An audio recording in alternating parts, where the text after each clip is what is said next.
Hi, I'm Al Lopus, and over the past 10 years, I've had the privilege of hosting hundreds of conversations with remarkable leaders committed to building flourishing, Christ-centered workplaces.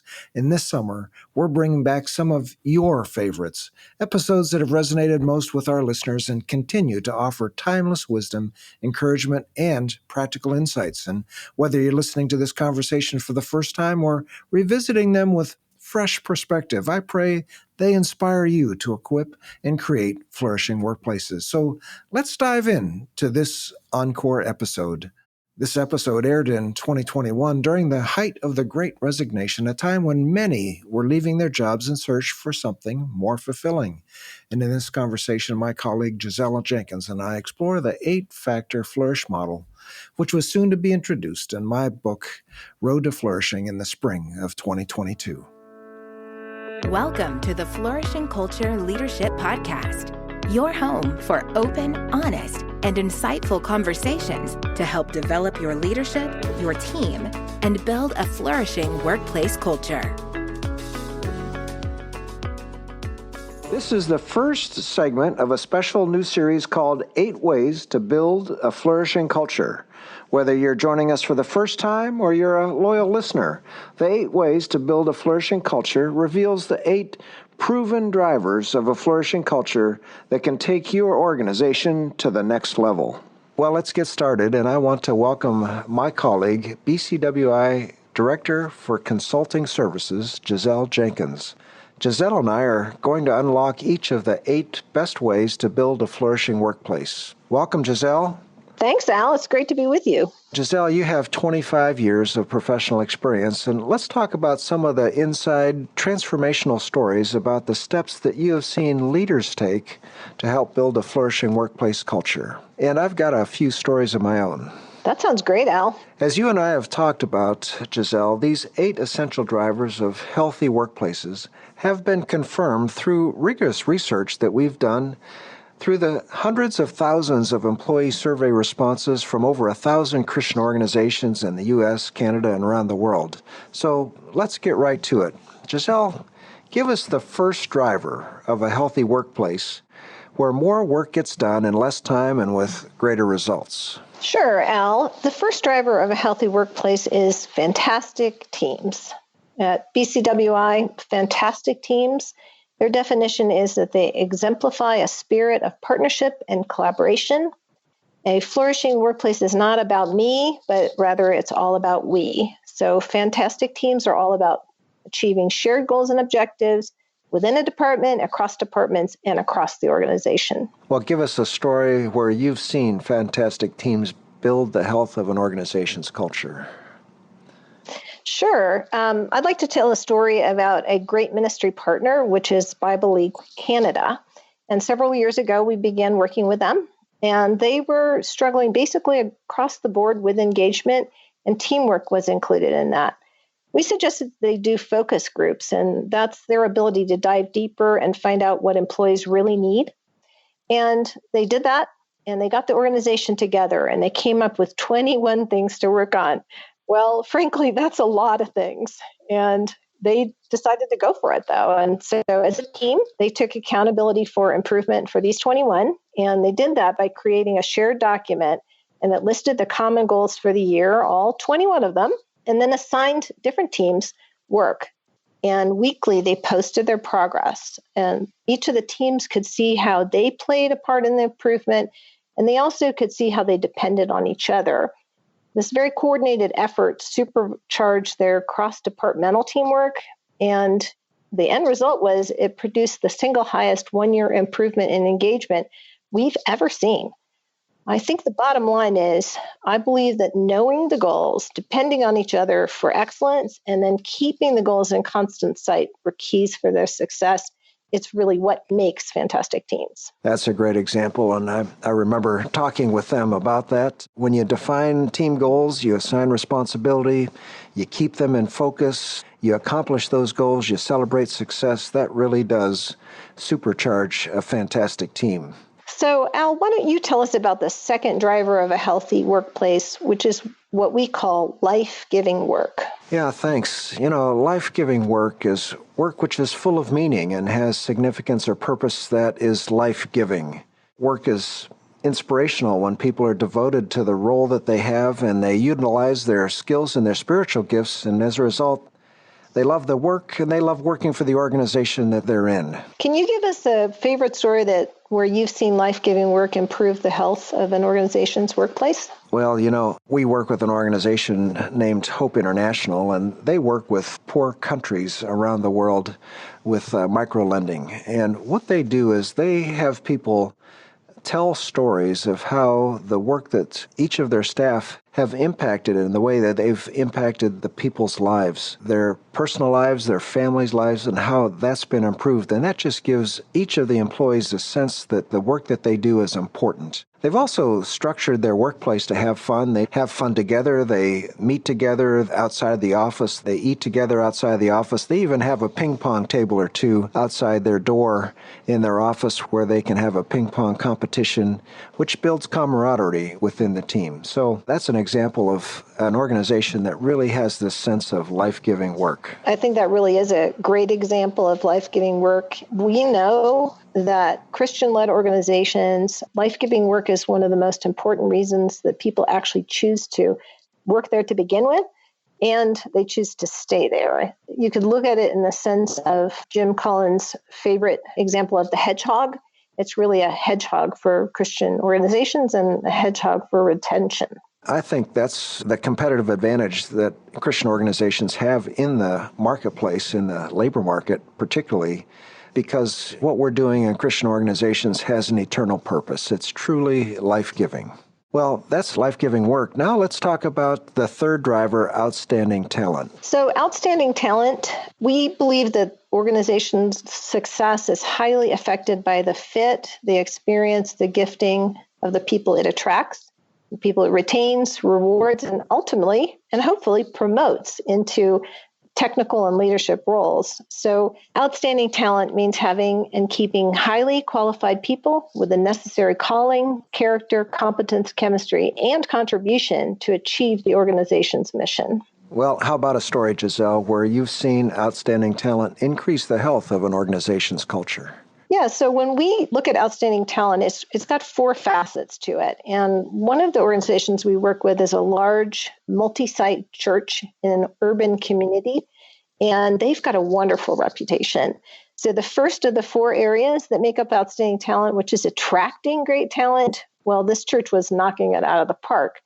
However, their people, or their talent, as we like to call them, I'll let them know that for several years through the survey that they were less than satisfied with the three other areas of outstanding talent, which was rewarding, promoting, and retaining the talent.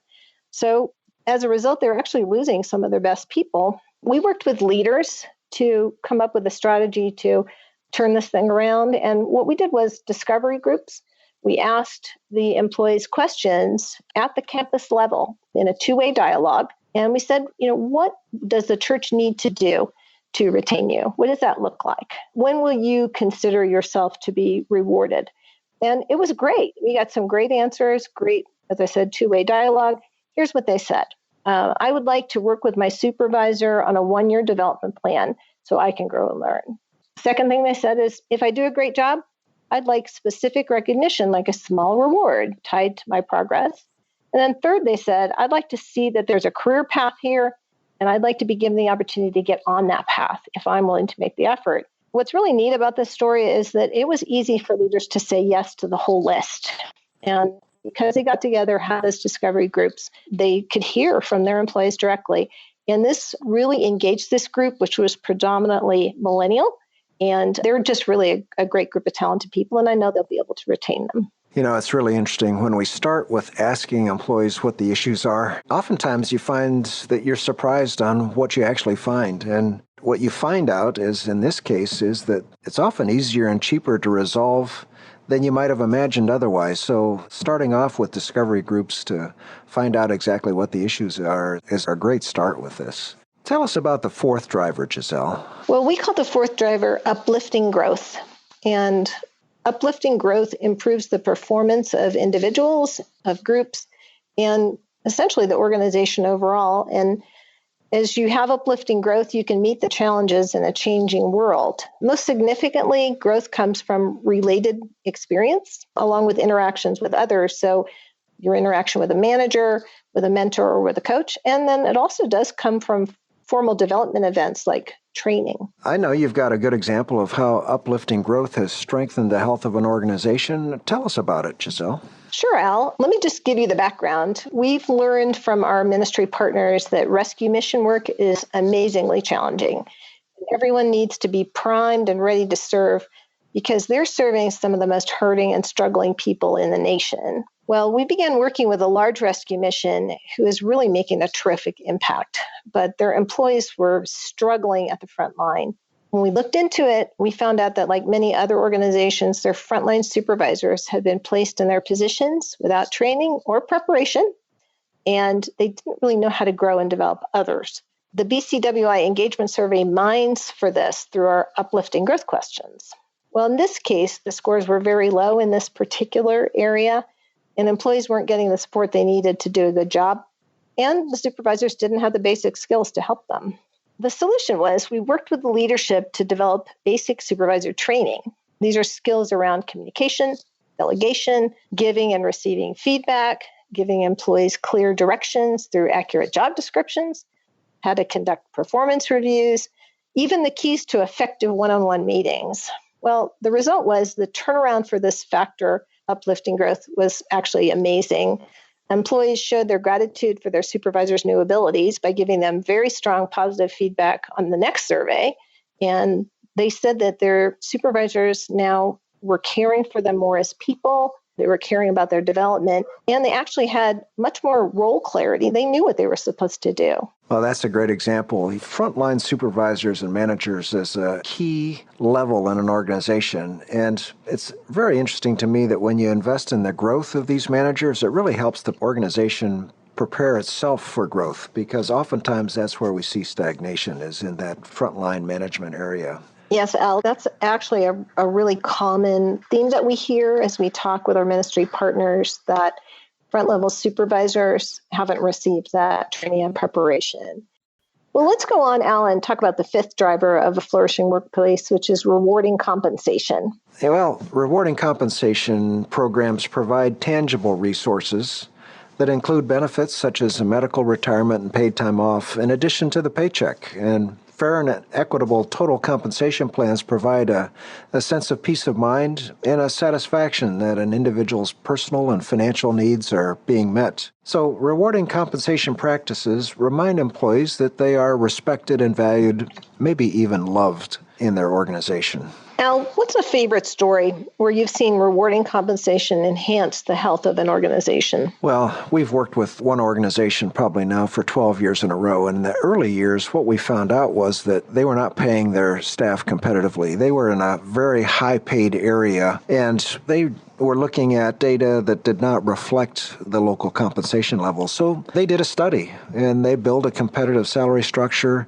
They paid competitively. They took about a 3-year period to get to competitive levels. And what they saw is that they began to see a reduced turnover of their really talented people, and they were able to retain their top talent. And as an organization, they began to see the growth that they had really hoped for in the beginning. Again, we've worked with this organization for over a dozen years, and they've continued to grow and thrive by paying competitively and being able to attract, retain, and motivate the best talent that they could get. Well, that's a great example, Al.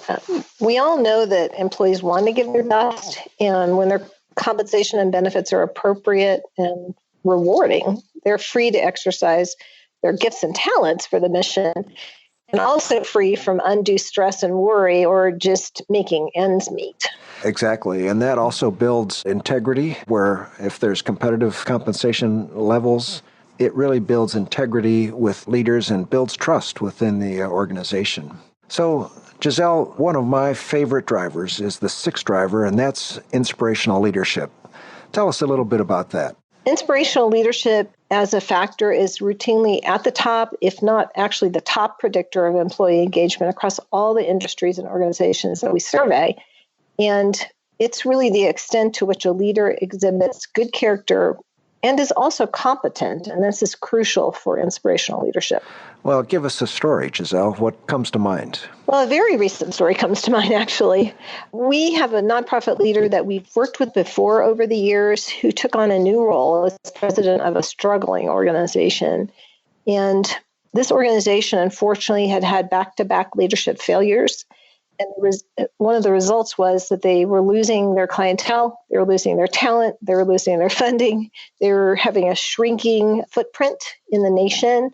And the new president knew about the survey and knew that it allowed staff to voice their concerns and their suggestions because this president had seen it work at other places. And so they took it, but the next step was key to what makes this an inspirational story. The new president was very transparent about the survey results, gathered the staff together, solicited specific strategies for improvement from the staff, and also made some key leadership changes at the organization and placed in some new leaders who typified the organization's existing values and also just a biblical servanthood.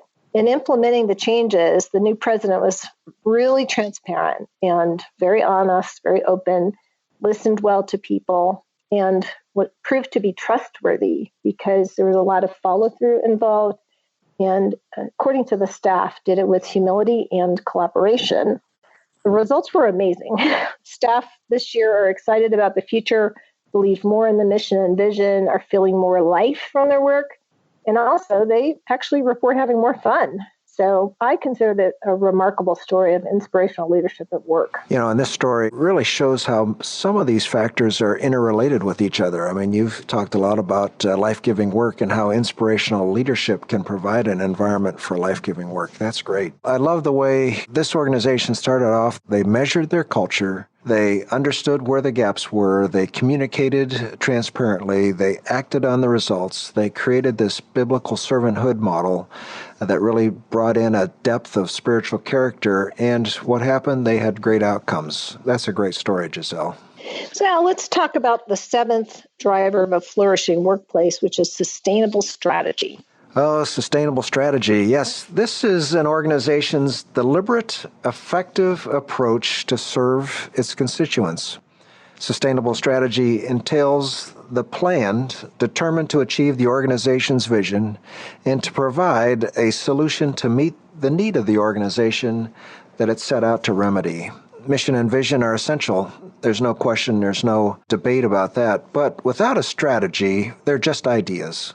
Successful ministries that align a Christ-centered mission also have an excellent operational strategy. Al, why don't you tell us where you've seen sustainable strategy drive the health of an organization's workplace? Well, I can think of a healthy organization where this was a weak area. And this was a pretty simple solution because the leaders amongst the leadership team, they had very clear goals and they measured those goals, but quite frankly, they didn't communicate them broadly. And so what happened was the employees didn't really see how they were impacting the overall organization's goals. They didn't understand clearly what the goals were, so they couldn't really row being fully engaged in the same direction with all their teammates. Once they saw the goals and they were able to align more clearly with the goals, the organization became much more productive. I also think of another organization, and we oftentimes have talked about Johnny and Friends, and Doug Mazza has done an outstanding job with their sustainable strategy.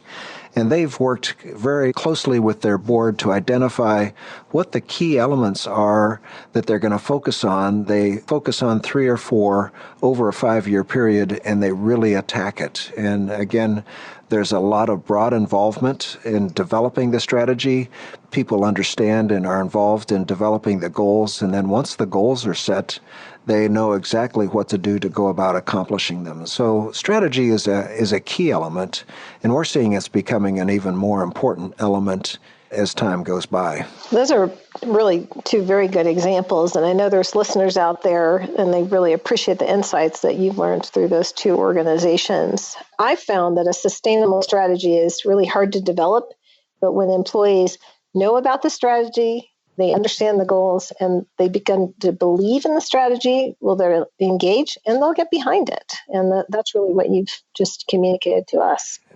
It's got to be clear, and it's great when everybody's behind it. Boy, there's nothing like having wind in your sails in that regard. So we're coming down to the final driver for a flourishing workplace. Giselle, tell us about the eighth and final driver. Well, we've actually been talking about it quite a bit, but let's talk about it now. It's healthy communication. When communication is healthy, it's the purposeful exchange of information. In organizations, communication is effective when leaders involve employees, they seek and act on their suggestions, they explain the reasons behind decisions, and they create an environment of open dialogue. Organizations with healthy communication practices value diversity. They experience an environment of mutual accountability, innovation, and unity.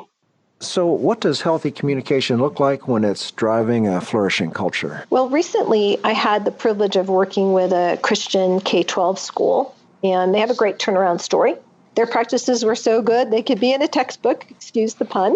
The initial problem they were facing was that they needed really a big turnaround. Things were not good. They were losing students. They were losing teachers. The previous leadership was making decisions in a vacuum. And one of the reasons this can happen at a school is that the teachers are in the classrooms, there's students everywhere. It's really hard to meet together. And so the way the leaders were adjusting to that was they were making decisions all by themselves. And they appeared to the faculty and staff as being very authoritarian. So what happened was that the school partners with another ministry, and that ministry sent in one of their leaders to really drill in and find out what the faculty, staff, and students needed. And this gentleman did a listening tour. And in a listening tour, you ask questions and you listen. And he formed action groups after the listening tours to act on the suggestions. He gave the action groups authority to make decisions. He shared reasons for decisions he needed to make when he had to make them personally, and was very transparent and open about how the school was doing. Another thing he did is he invited innovative thinking into decisions. And what does that look like? Well, rather than pushing conflict out of situations, he actually welcomed challenges and he welcomed the pushbacks. And he coached existing leaders on how to be inclusive and also how to be servant leaders. One of the things that happened was he had to make a difficult decision, but it was important. He had to change out one of the leaders who couldn't adjust to this new style. So at the end of the day, they had an amazing result. Their engagement scores on communications skyrocketed. The employees also gave additional feedback that they now had inspirational leaders, which they did indeed. And this year, student retention is up. Faculty and staff are highly engaged based on their survey. And the story reminds me of a recent quote I saw from a gentleman who's a communication guru. He's also the pastor of North Point Ministries. His name is Jeff Henderson. The quote is, "The better you communicate, the better you lead." Yeah, it's really common sense in a lot of ways. The better you communicate, the better you lead. That's true. You know, as I've mentioned before, these 8 drivers, they're not only unique in themselves, but they also overlap with each other. You know, it leads me to ask the question to each one of our listeners today, you know, what is the health of each of these drivers in your organization? You know, are they healthy? And then in a combined basis, is your overall culture healthy? But I think about communication. It reminds me, Miles McPherson, senior pastor at the Rock Church, said something that's very straightforward but true. What people are saying is real. And what we're talking a lot about here with healthy communication is just listening to what people are saying. And as he says, it means something. So really identifying what it is, listening to it, and understanding what the meaning behind it is, that's a great step for healthy communication. The Flourishing Culture Leadership Podcast is sponsored by Best Christian Workplaces. If you need support building a flourishing workplace culture, please visit workplaces.org for more information. We'll see you again next week for more valuable content to help you develop strong leaders and build a flourishing workplace culture.